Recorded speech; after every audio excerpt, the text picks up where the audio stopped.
Northern railway mains union और उत्तरी railway मजदूर यूनियन के आह्वान पर पुरानी पेंशन योजना की मांग को लेकर रेलवे कर्मियों की भूख हड़ताल गुरुवार चौथे दिन भी जारी रही।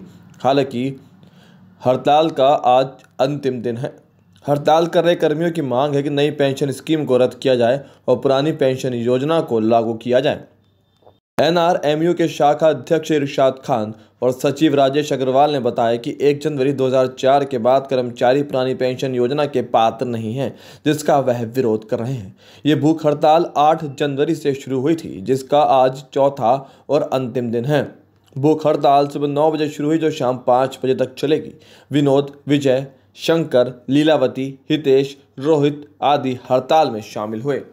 पुरानी पेंशन लागू करो, लागू करो, लागू करो, लागू करो।